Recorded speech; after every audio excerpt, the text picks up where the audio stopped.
Glavni poročevalec sinode o družini kardinal Peter Erde je tako imenovano poročilo po razpravah, ki povzema osnovne poudarke razprav, ki so prejšnji teden potekale v sinodalni dvorani in je podlaga za sklepne dokumente sinode, predstavil sinodalnim očetom. Poročilo je razdeljeno na 3 poglavja, ki predstavljajo tudi osrednje smernice razmisleka o družini. Poslušajte, da bi se na današnjo družinsko stvarnost gledalo vsej njeni kompleksnosti, pogled, ki je oprt v Kristusa, da bi se na nov način premislilo, kaj nam razodetje pravi o lepoti in dostojanstvu družine, in pristop v luči Gospoda Jezusa, da bi razločevali poti, s katerimi prenoviti cerkev in družbo v njunem zavzemanju za družino. Prvo poglavje z naslovom Poslušajte, kontekst in izzivi glede družine predstavi antropološki, kulturni, socialni in ekonomski kontekst, ki vpliva na položaj in življenje družine v današnjem času.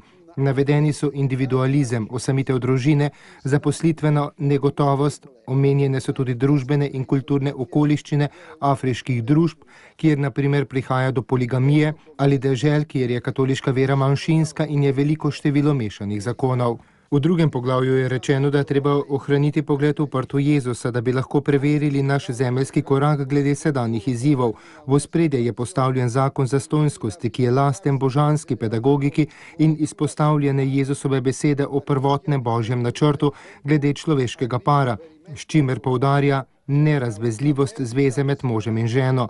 Ko si zaročenca obljubita zvestobo in odprtost za življenje, priznata kot sestavni del zakona darove, ki jih daje Bog, ter z vso resnostjo sprejemata vzajemno zavzetost v Božjem imenu in pred cerkvijo.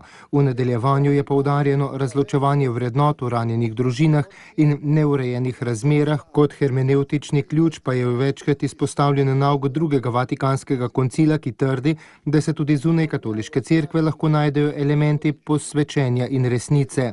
Obsežno 3. poglavje poročila konkretneje spregovori o pastoralnih perspektivah in izzivih. Poudarjena je odgovornost do evangelizacije in veselo pričevanje zakoncev in družin, izpostavljena potreba po misionarski spremembi in spremembi govorice. Prav tako je nujno biblično-teološka poglobitev, ki jo mora sprejemljati dialog na vseh ravneh. Je v poročilu po razpravah zapisal glavni poročevalec sinode o družini kardinal Erde.